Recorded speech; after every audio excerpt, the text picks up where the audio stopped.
Okay, so this is Content Mastery Chapter 14. And we'll just almost drop my folder. Get right into it.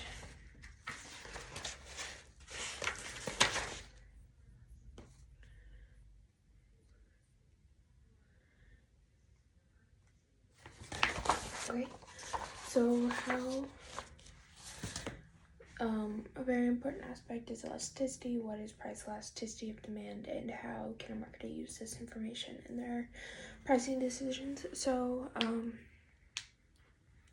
elasticity of demand is the percentage change in the quantity of product demanded divided by the percentage change in its price. So elasticity, the definition, so elasticity in itself is how consumers and suppliers react to the change in a price. So how they react if you raise the price, lower the price. So in some cases, if you raise the price, then the demand is higher.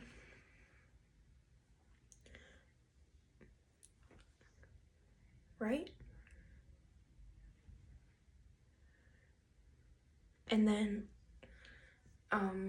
it kind of goes with supply. So if the supply goes down, then the price goes up. So, and then if the price goes up, then there's a good possibility that the demand will go up as well. And then this is just, the definition seems to be just,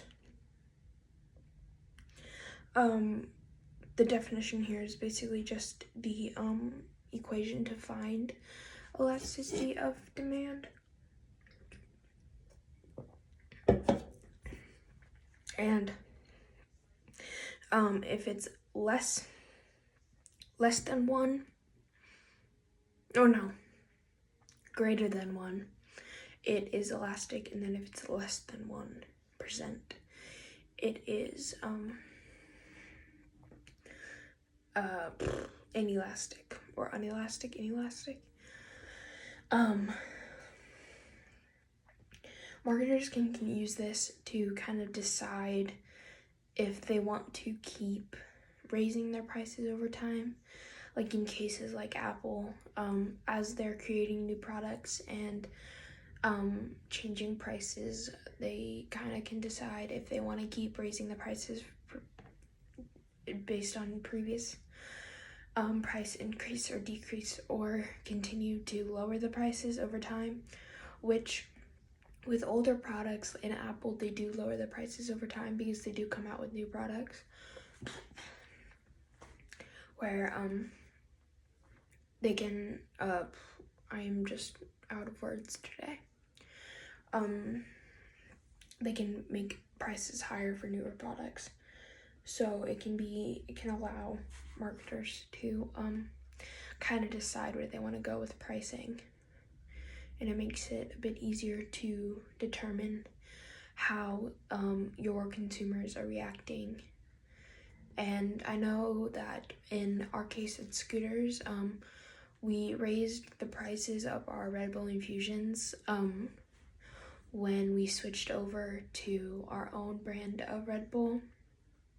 It's not like Red Bull, it's like an energy drink, because we weren't selling as many, so we needed to still make our margin of sales with infusions, so we raised the price, and consumers did not like that.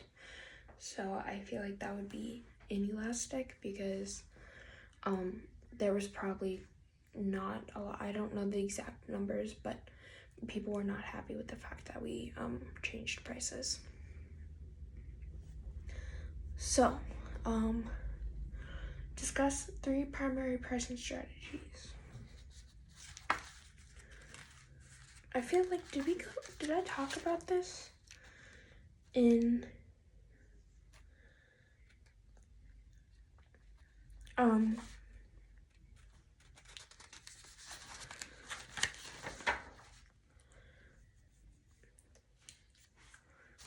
chapter 13? Did I do that? I don't remember. But I feel like I've talked about it before. Oh, No, I accidentally in my chapter 13 assignment got ahead of myself and talked about the skimming, penetration, and competitive. So skimming is, sorry, I'm really thirsty. Skimming is setting a higher price compared to competing products. So once again, going back to Apple, because they're one of the most prestige high price brands out there,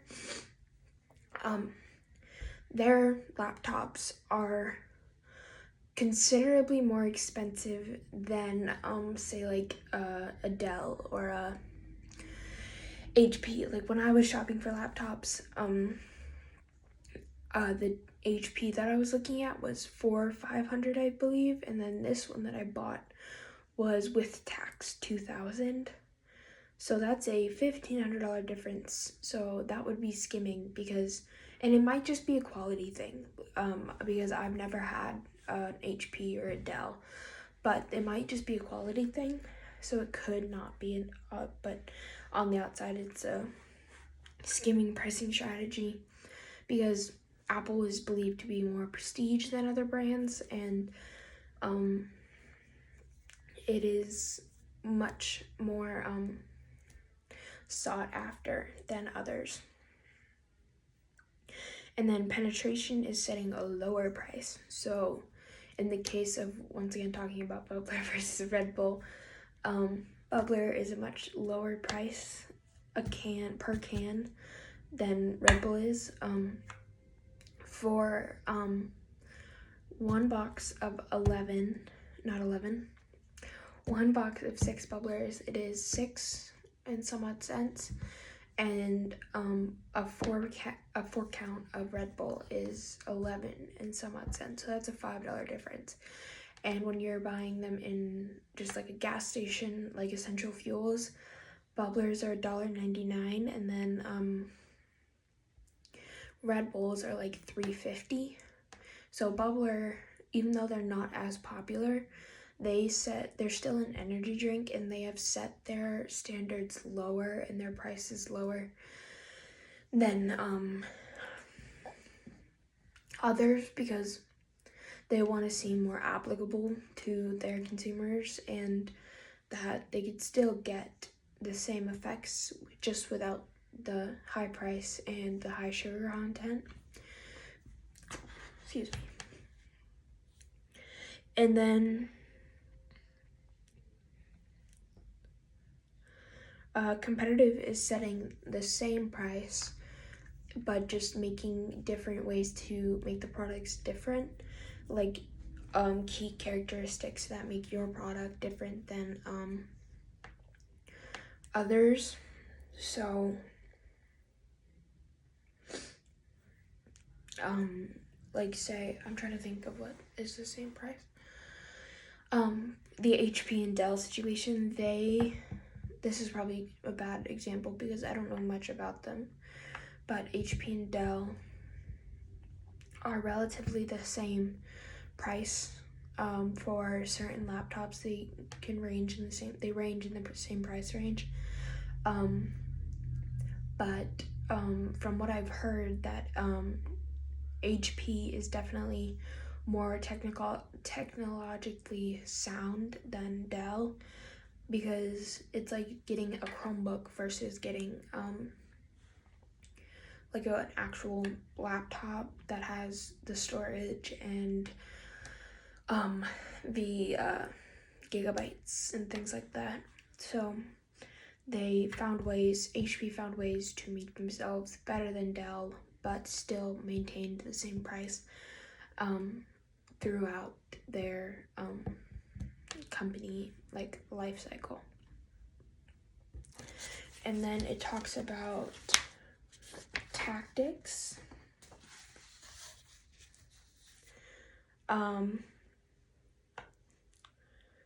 Psychological is what we've kind of talked about the most, and it's like the 99 and 95 versus like $2. Like Bubblers are $1.99, so you're technically spending $2. You're like a cent off, but you're spending, but they seem more applicable and more price worthy because they're $1.99 instead of $2, and it makes them seem better than Red Bull because of that psychological, like, oh, I'm not spending a full $2, like I'm only spending $1.95.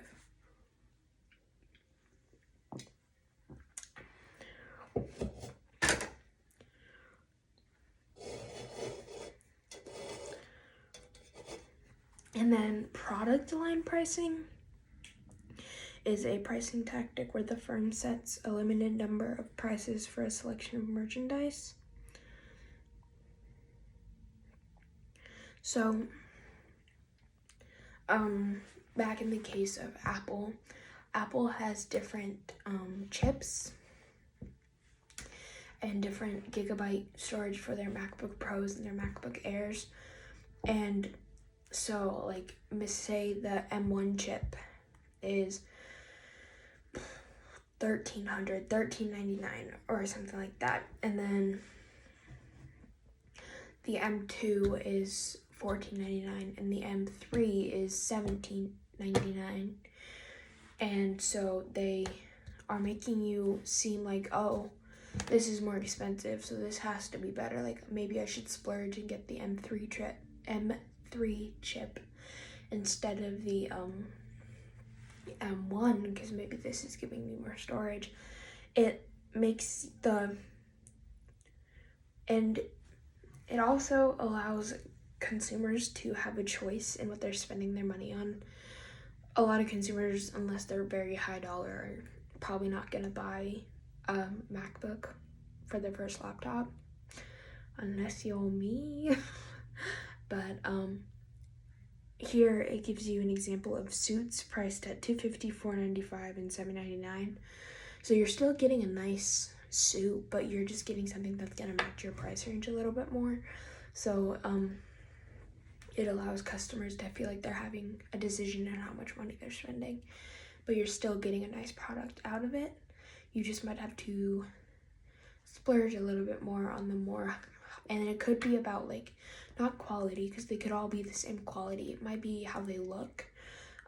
Their looks could be like a blue suit is $7 something and a black suit is freaking $900. I don't know the prices of suits, but like maybe you want an all black suit and you feel like you have to splurge and get the $900 suit, but you can still get away with getting a blue suit, but it just won't be the color you want, but it'll still be high quality and worth the money. And then promotional pricing. So this is like temporary low pricing. Like example, let me think of an example. Because it says pricing tactic in which lower than normal price is used as a temporary ingredient in a firm's marketing strategy. So like the Sephora sale. Every year around this time, it's going on right now, and I kind of want to buy some stuff, but I don't have any money. But the Sephora sale is this big, huge event. Excuse me, oh my god. That happens every year, like I think a couple times a year, but especially around like the holidays, when it's close to Black Friday.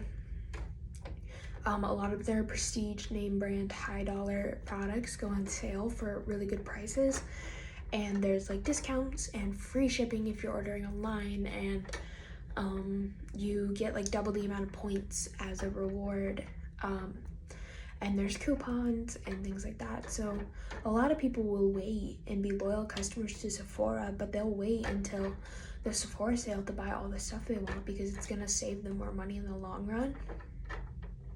So they wait for that once a year, twice a year sale to come around and do it from there and buy then. And then loss leaders is a pricing tactic where goods are priced below the cost to attract customers to stores in hopes they will buy the other merchandise as a regular price. So, when I worked at Maurice's back in July, we had a lot of like, say our M jean or the Maurice's brand jeans were $25, but somebody wanted a pair of Edgley jeans and they were $65. A lot of the time people wouldn't come in. They would come in to get the $25 jeans, but they would fall in love with the $65 jeans and end up buying the $65 ones in the end because they seem like, oh, these aren't much more expensive and they're probably higher quality. So they come in for the cheaper ones, but they end up walking out with the more expensive ones. Or this one gives you milk at the grocery store, which I'm guessing it's probably like half gallon versus full gallon, where there's only probably like I don't know how much milk is, like a $4 difference. Am I overshooting that? A $4 difference between a half gallon and a full gallon, and they're like, oh, why not just spend $4 more and get the bigger gallon at full price, is what I understand it to be. So yeah.